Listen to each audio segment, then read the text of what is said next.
all, it's ESPN Esports. We are here in Minneapolis, Minnesota at the Armory in Minneapolis. We just wrapped up week 1 of the Call of Duty League 2020. I am Emily. I'm joined by Glitter Xplosion. Thank you for filling in for Ardo while he goes and is with his family and his new baby. Starting with today. Yes. What surprised you coming out of today? Okay. So first of all, we need to talk about the fact that today somehow we managed to get back-to-back 3-0 games compared to yesterday where we had back-to-back game 5s. It was a complete turnaround. And so, 1, that was exciting. 2, completely unexpected. Yeah, I was really surprised. I think the team that surprised me the most was definitely Paris. I had actually, because again, you know, people were down on London, people were down on Paris, people were really down on Paris actually. I was expecting London to take the win here when they faced off in our first match. So was I. And they were swept. So I think Paris has kind of shocked everyone. You know, we listened to Kesmet come out and say, like, no one believed in us. We were really surprised. Right. We know we didn't get a lot of practice, but still, guys, come on. So just generally, what did you think of Paris and London today? I mean, first of all, it was really, really nice to see 2 of those teams that were at the bottom of everybody's power rankings come here this weekend and completely blow everybody out of the water. Mm-hmm. Like, when London played against New York, shut them down. Yeah. Right? And then Paris kind of did the same thing to everyone that they went up against. They not only proved everybody wrong, but I think they really set up a really interesting tone for the rest of the season moving forward. Yeah, I mean, we're not going to know. Again, like, preseason power rankings are kind of bunk. We still have, obviously, Chicago still looked really good. We saw them again today. Atlanta still looks, I mean, we'll amazing. talk about them in a minute, but Atlanta looks amazing. But yeah, New York not looking so hot today as well. We're not really sure what's going on with them. Although, in fairness, today they were facing Atlanta, right? So it wasn't like a complete surprise like yesterday where London came out and completely surprised them by sweeping them. Today was more of a, they did look better. They were playing, you know, the undoubtedly the top team. Right. Absolutely. And I mean, if you look at that matchup too, today was all about rivalries. New York actually has 3 former FaZe players on that roster, so they have the skill, the ability's there. They just maybe need to work a little bit on that cohesion.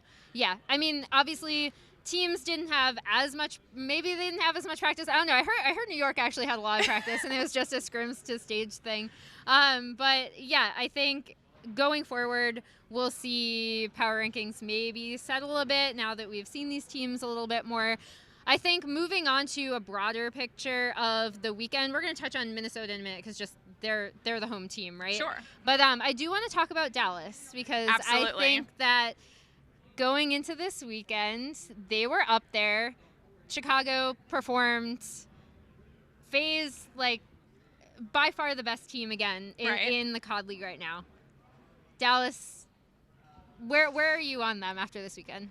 Okay, so to be fair to Dallas, they did end up having some of the toughest matchups in this event this weekend. So I don't think that it's necessarily 100% indicative of their abilities or their skill level because everyone's going to have to eventually play those same teams and they might turn out the same way that it did for Dallas. I don't think that we need to be sleeping on Dallas, though. I think that going into the events for the rest of the season, they still are an incredibly strong team, and they will end up doing well for themselves. Yeah, I think, again, like they're overshadowing some of the other struggles we saw from New York, from maybe Seattle. People expected them to perform better. So going forward, I think the big thing is, will Dallas perform once they have a bit more practice, once they're able to, like, mentally reset a bit, once they have more experience on this patch, which did, like, kind of surprise everyone, dropping 2 days before the tournament. Let's stop doing that. Esports specifically, COD specifically, Infinity Ward.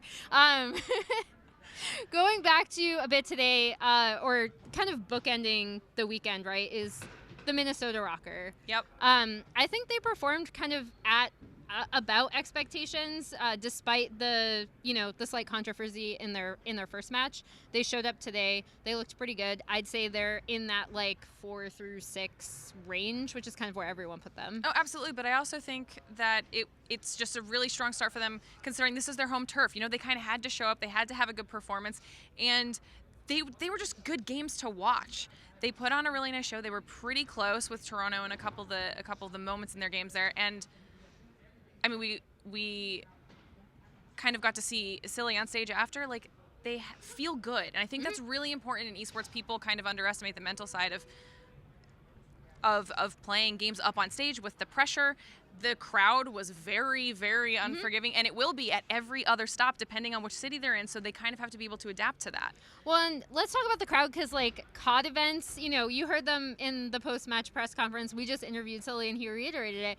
COD events, you're used to hearing cheers for really specific organizations, and only like 2, maybe 4 of them, right? And so now with franchising, I was actually pleasantly surprised to see like how into it the crowd was. Absolutely. They put on a great show. This venue is actually amazing. The only like small criticism I'd have of it is that, you know, Challengers wasn't on the same floor, just because, not because they didn't want to have it on, but just there's like actually no room here. But other than that, like this was a really fun event, and I was really pleasantly surprised by the crowd. No, I loved it. I think it was a great way to showcase all of the teams and to kick off the season. I think that it gave everybody a little preview of kind of what they're going to be up against moving forward for the rest of the competitive season, and I'm just excited to see where it goes. Yeah, so next we have the London homestand. Yes. Which is going to be, speaking of crowds, how do you think the crowd's going to be there? This is the one that I'm actually looking forward to the most. London is known for having absolutely wild crowds, and we're talking chants, we're talking packing the place out, especially now that they have that home team to cheer for, not just like an individual player or something like that. This is going to be insane. And it's an all-European team, right? So yes. like, again, like they're, not only are they playing into that, but this is like one of the best rosters you could put together, I think, with top European players. I really like the Ravens a lot, so I hope they can perform in their home venue. We're headed back to tournaments, so it's going to be more of traditional COD. I'm excited. The players are excited. You're excited. Very. Thank you so much for joining me today. Thank you for having me. And for more Call of Duty League coverage, keep it here on ESPN ESPORTS.